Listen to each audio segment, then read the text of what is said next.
Hello everyone, कैसे हैं आप सब। आप सबको स्वागत करता हूं मैं राम अरोरा आपके अपने SI24 ऑफिशियल ऐप के ऊपर।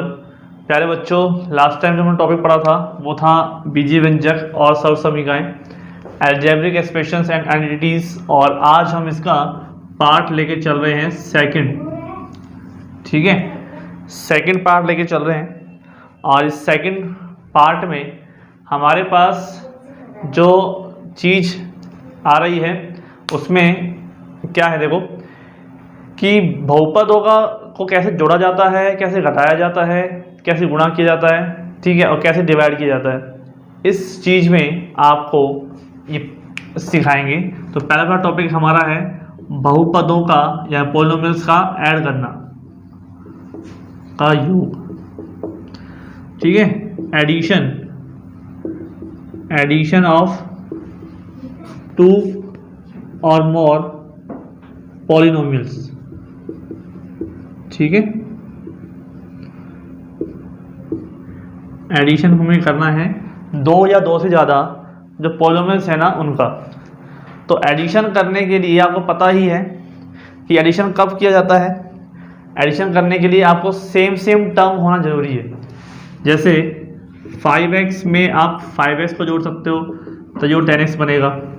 आप 4x में या 5x में मतलब अलग अलग हो, इधर x हो इधर y हो, ऐसे ऐड नहीं कर सकते। ठीक है, इसमें कोई भी रिजल्ट नहीं आएगा कि ऐसे कैसे ही रहेगा। क्लियर। ऐसे ही माइनस करने के लिए भी सेम प्रोसेस होता है। 5x के अंदर आपको ऐड करना है और माइनस करना है, या जैसे 10x है उसमें से माइनस करना है 2x, तो ही 8x आ सकता है। अगर आप 10x में से 8y या कुछ अदर माइनस कर रहे हो तो ये ऐसे कैसे रहेगा। यहाँ पे आंसर में कुछ भी नहीं आएगा, मतलब ये गलत नहीं है लेकिन आंसर में कुछ भी नहीं आएगा। ठीक है, ये ऐसे कैसे रहेगा क्योंकि दोनों सेम होने चाहिए। क्लियर। अब ये तो बहुपदों का योग करना है, तो समान पद हो गए। हमें तो ज़्यादा से ज़्यादा बड़ी टर्म्स का ऐड करना सीखना है कि कैसे ऐड करते हैं। तो देखिए बच्चों, मैं सामने क्वेश्चन लेके आ रहा हूँ, उस क्वेश्चन को आप देखिएगा। ठीक है,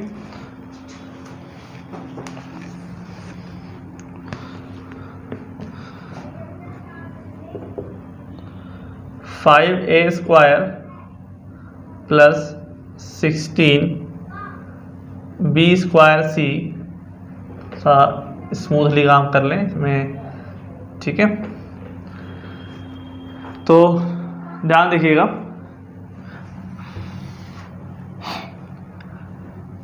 five a square plus 16 b square c minus 12 c square b तथा minus 9a square plus 10 b c square plus 3 b c का योग ज्ञात करो। ठीक है, का हमें योग निकालना है। तो सिंपली है, योग करने का तरीका कुछ ज़्यादा डिफिकल्ट नहीं है। क्या करना है कि 5a स्क्वायर में 9a स्क्वायर में ऐड करना है ना, सिंपली ऐड करना है। देखो कैसे करना है, 5 स्क्वायर प्लस 16 बी स्क्वायर सी 12 सी स्क्वायर बी।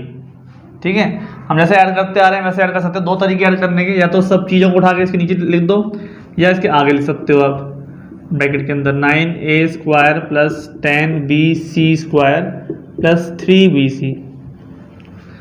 ठीक है, बी सी है ये, देख लेते हैं इसमें। तो हाँ जी, बिल्कुल BC ही है। तो क्या करना है, देखो ध्यान से देखिएगा। यहाँ पे a स्क्वायर वाली टर्म है, यहाँ पे भी a स्क्वायर वाली टर्म है, तो साथ साथ लिख लेते हैं, एक साथ है ना। 5a स्क्वायर माइनस के 9b स्क्वायर। ऐसे 16b स्क्वायर सी, यहाँ पे b स्क्वायर सी चाहिए, यहाँ पे BC स्क्वायर है। देखिए ये वाली टर्म है, ये टर्म में कुछ नहीं होगा, ये ऐसे कैसे आ जाएगी। तो यहाँ पे देखो b स्क्वायर सी है, यहाँ पे BC स्क्वायर है और BC है। सेम पद नहीं है ना, ऐसा सेम पद आपके पास यहाँ पे कहीं है क्या? है ही नहीं। जब नहीं है तो इसका मतलब क्या होगा, आपको क्या करना है, इसको छोड़ देना है। ऐसे कैसे, नेक्स्ट पे चलते हैं। माइनस के 12 सी स्क्वायर बी, देखो सी स्क्वायर बी या बी सी स्क्वायर एक ही बात होती है। तो इसके साथ में लिख देंगे, क्लियर। और लास्ट में क्या बच जाएगा, 3BC बच जाएगा, 3BC, ठीक है। तो देखो इन दोनों को ऐड करते हैं, सॉरी ए स्क्वायर ये बी स्क्वायर नहीं है, तो ये 9 जो है ये बड़ा है भाई, ए स्क्वायर और ए स्क्वायर कॉमन आ रहा है, 9 बड़ा है और 5 छोटा है, जो बड़े में से छोटा है ये तो माइनस होगा, ठीक है। देखो 9 कैसा है, माइनस का है, और 5 कैसा है, प्लस का है। तो 9 में से 5 माइनस हो गए तो कितने बचेंगे, माइनस के 4, ठीक है। तो माइनस के 4 और साथ में क्या आ जाएगा, ए स्क्वायर, के साथ में ए स्क्वायर कॉमन आ रहा है। ऐसे ही इसमें कुछ दिक्कत ही नहीं है, इसको ऐसे कैसे नोट करना है, क्योंकि इसके जैसा कुछ और है ही नहीं हमारे पास, इसके जैसा तो कुछ और है ही नहीं ना हमारे पास। अब इन दोनों को कर सकते हैं हम सोल्व। क्या सकता है भाई, माइनस के 12C स्क्वायर बी और 10BC स्क्वायर, तो ये दोनों आप चाहे इसको ऐसे लिख सकते हो, C square b, BC square को C स्क्वायर भी लिख सकते हो, तो दिक्कत वाली बात है ही नहीं, बस सेम हो जाएगा, तो आपको देखने में दिक्कत नहीं आएगी। यहाँ पे देखिए ध्यान से, C स्क्वायर भी कॉमन है, माइनस के 12 और ये प्लस का 10, माइनस के 12 और प्लस का 10 कितना बच जाएगा, माइनस के 2, ठीक है। ये संख्या बड़ी है माइनस की, माइनस के 2C स्क्वायर बी और प्लस 3BC, राइट। तो ये आपका हो गया आंसर। इसमें कुछ कॉमन वगैरह लेना चाहे तो ले सकते हैं, वरना आंसर आपका ये बन गया, ठीक है। इन दोनों को ऐड करने पर कितना आएगा, ये आएगा, क्लियर। एक तरीका ये करने का और एक है मेथड आपका ऊपर से नीचे तक, ठीक है, वो भी आपको बता देंगे हम। पहले सवाल को करते हैं ऐसा सेम, उसके बाद तो ये उस विधि को हम बोलते हैं स्तंभ विधि, ठीक है।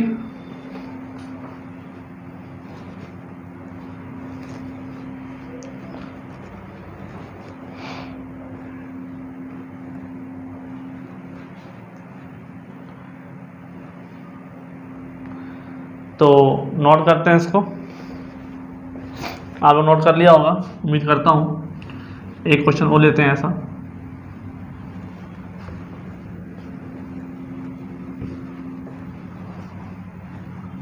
ठीक है। समान समान पद ही आपस में जुड़ सकते हैं, असमान पद आपस में नहीं जुड़ सकते, इस बात का आपको ध्यान रखना है, क्लियर। असमान पद आपस में नहीं जुड़ सकते, समान समान पद ही जुड़ेंगे।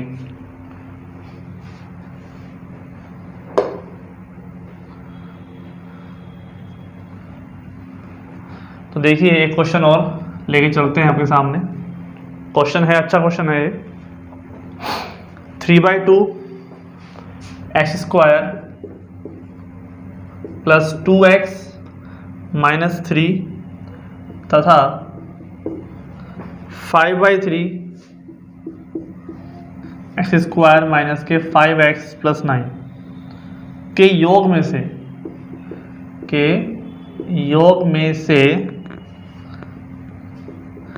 11/6 x स्क्वायर माइनस के 3x प्लस 7 को घटाइए, ठीक है। ये हमें बताना है, तो ध्यान से देखिएगा क्या करना है।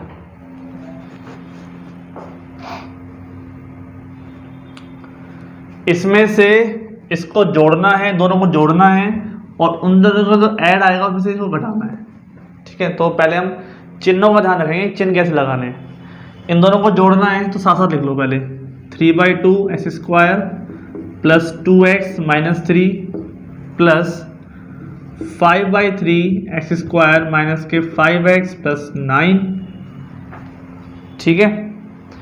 दोनों को ऐड कर दिया और माइनस कर देते हैं हम 11/6 x स्क्वायर माइनस के 3x प्लस 7, माइनस करना है इसको। इन दोनों को ऐड करने के बाद जो भी आएगा उसमें से माइनस करना है, ठीक है। इन दोनों को तो ऐड करना है और उसके बाद जो भी वैल्यू आएगी उसको माइनस करना है। तो ऐड क्या करना है, देखो x स्क्वायर के साथ में x स्क्वायर ऐड होगा, जो भी टर्म है, x के साथ में x होगा, बाकी जो कांस्टेंट वैल्यू है उसके साथ कांस्टेंट होगी, ठीक है। तो यहाँ देखिए 3/2 प्लस 5/3 और x स्क्वायर आ गया कॉमन, दोनों में। ऐसे ही प्लस में 2x और माइनस के 5x, माइनस के 3 और प्लस के 9। ठीक है, चाहे तो कॉमा मत लगाओ जिससे आप कन्फ्यूजन ना हो जाए, ऐसे रख लो, कोई दिक्कत नहीं है। कॉमा लगाओगे तो आपको फिर कन्फ्यूजन हो जाएगा ना, और फिर पूरा लगा दो कॉमा। और माइनस के 11/6x² माइनस के 3x, चाहे तो माइनस को अंदर ले लो, प्लस माइनस माइनस होता है, माइनस माइनस हो जाते हैं प्लस, और प्लस माइनस हो जाता है माइनस। ठीक है, माइनस को माइनस से गुणा करोगे तो प्लस आएगा, ये गुणांकों का नियम होता है। प्लस को माइनस से गुणा करोगे तो माइनस आएगा, माइनस को गुणा करोगे प्लस से तो भी माइनस आएगा, और प्लस को प्लस से करोगे तो प्लस तो आएगा ही। ठीक है, माइनस को माइनस से किया तो प्लस आया, प्लस को माइनस से किया तो माइनस आया। दोनों सेम सेम होंगे तो प्लस आएगा, अलग अलग होंगे तो माइनस आ जाएगा। ठीक है, तो यहाँ पे देखिएगा आप ध्यान से कि 2/3 और 5/3 है, दोनों को आप ऐड कर दो तो 5 और 3 कितना हो गया 8। अभी यहाँ पे आप एलसीएम ले लीजिए, 3 और 2 एलसीएम कितना हो जाएगा 6। तो 6 में आप देखिएगा जब आप एलसीएम ले रहे हैं तो मेथड आपका दोनों तरह से हो सकता है, या तो आप 3 को 3 से मल्टीप्लाई कर दीजिए, 3 3 जा 9। अब मैं सिंपल वे बता देता हूँ, 3 3 जा हो गया 9 प्लस 5 2 जा हो गया 10। ठीक है, और नीचे वाले को आप कर दीजिए मल्टीप्लाई, 3 2 जा कितना हो गया 6। ठीक है, सब सिंपल वे है। 3 को 3 से मल्टीप्लाई किया 9 आ गया, 5 को 2 से मल्टीप्लाई किया 10 आ गया, देन 3 2 जा 6 हो गया। 5x माइनस 2x, तो ये कितना हो जाएगा बताओ, माइनस के 3x। क्यों? क्योंकि वैल्यू बड़ी कौन सी है, माइनस की बड़ी है। ऐसे सेम यहाँ पे माइनस का 3 और प्लस का 9, दोनों कैसे हैं, कांस्टेंट है, दोनों कांस्टेंट है, इसका मतलब वैल्यू क्या आएगी प्लस के 6 हो जाएगा, क्योंकि संख्या जो प्लस की है वो बड़ी है। अब हमको माइनस करना है इसमें से। ठीक है, माइनस करना था, माइनस 3 को अंदर मल्टीप्लाई कर दिया, अभी बस खाली इसका सॉल्व करना है। तो 10 और 9 कितना होगा 19, 19/6 x² माइनस के 3x प्लस के 6, इसको भी साथ में ले आते हैं, माइनस के 11/6 x² प्लस के 3x माइनस के 7। तो हम सॉल्व कर लेते हैं। तो 19/6 देखो x² के साथ में x² आएगा, x के साथ में x आएगा, और 6 के साथ में 7 आएगा, जो कांस्टेंट है उसके साथ कांस्टेंट आएगा। तो 19/6, ठीक है, माइनस के 11/6, राइट, साथ में x² कॉमन, माइनस के 3x और प्लस के 3x, इसको तो यहीं पे कैंसिल कर दो, क्योंकि माइनस संख्या प्लस संख्या इक्वल है और चिन्ह कैसा है अलग अलग है, तो आप कैंसिल कर सकते हो। बचा यहाँ पे 6 और 7, तो 6 - 7 प्लस के 6 और माइनस के 7। ठीक है, ये दोनों सेम डेनोमीटर है, तो 19 - 11 हो जाएगा, कितना रह जाएगा 8/6। ठीक है, x² प्लस 6 में से 7 माइनस हो गया, कितना बच गया माइनस के 1। ठीक है, तो जो आपका आंसर आ गया वो आ गया आपके पास 2 से ब्रेक कर लीजिए, 2 4 जा 8 और 2 3 जा 6 x² - 1। ठीक है, ये आपका हो गया आंसर।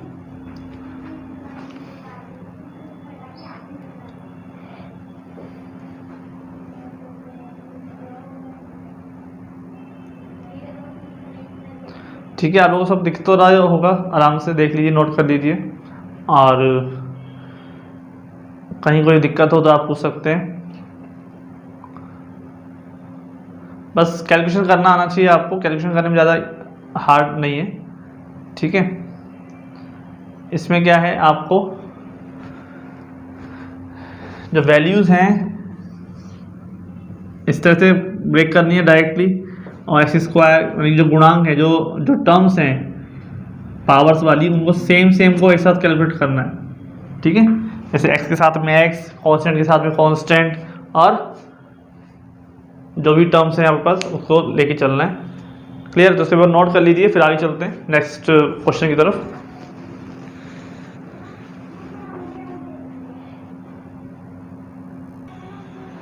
ठीक है, तो नोट कर दिया होगा, वीडियो पॉज करके आप नोट कर सकते हैं आराम से। नेक्स्ट क्वेश्चन की तरफ चलते हैं।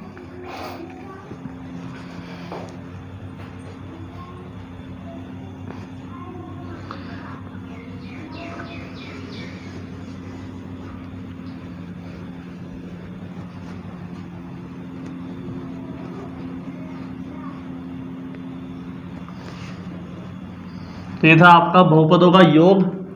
ठीक है, योग करना आपने सीख लिया है, उम्मीद करता हूँ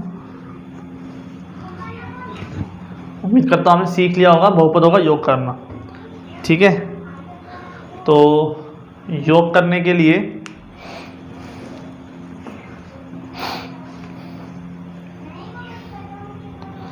स्तंभ विधि होती है योग करने की, लेकिन ये विधि ज़्यादा बेटर है। ठीक है, स्तंभ विधि में क्या होता है, आपको एग्जाम्पल बताता हूँ। स्तंभ विधि में योग करना है हमारे को। ठीक है, स्तंभ विधि यानी कि इसमें कह सकते हैं कॉलम मेथड। ठीक है, कॉलम मेथड। तो इस कॉलम मेथड में हमारे पास स्तंभ विधि में क्या होता है, एक क्वेश्चन बताता हूँ, ज़्यादा कुछ फर्क नहीं है। बाकी मेथड दोनों में से जो भी आपको इजी लगता है उससे करिए, ये मेथड भी अपने आप में सही है। ठीक है, तो क्वेश्चन के एग्जाम्पल देख लो, उससे आप पता चल जाएगा कि कौन सा मेथड आपको लगता है इजी। तो 5a² + 16 b² c - 12 c² b में ऐड करना है हमको।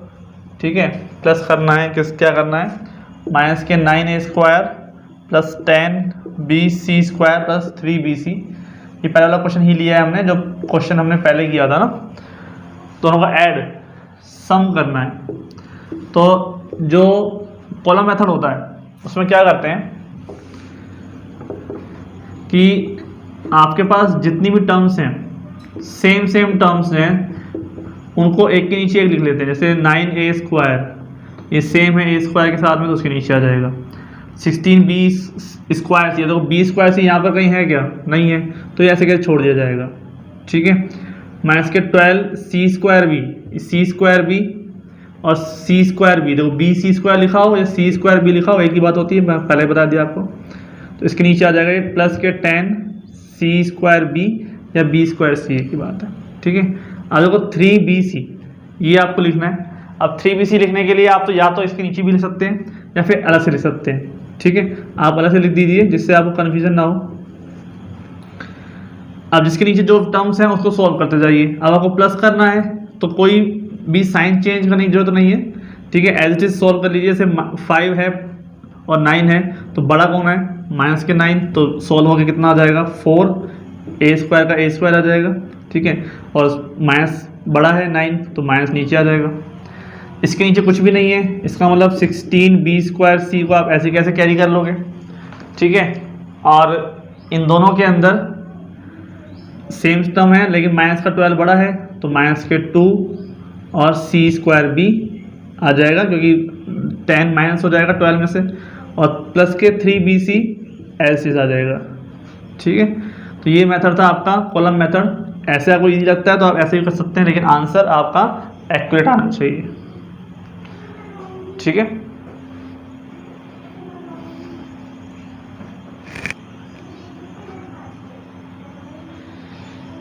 तो ये हमारा था ऐड करना। ठीक है, ऐड करने के जो क्वेश्चंस हैं वो आपको मैंने बता दिए।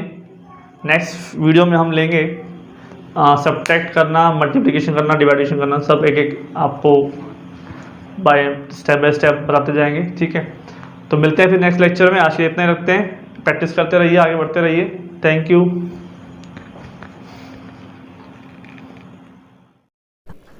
हेलो नमस्कार, मैं हरबीर सिंह। उम्मीद करता हूं कि वीडियो आपको अच्छी लग रही होगी, तो कमेंट करके ज़रूर बताइए। साथ में अपने इस चैनल को ज़रूर सब्सक्राइब कर लीजिए।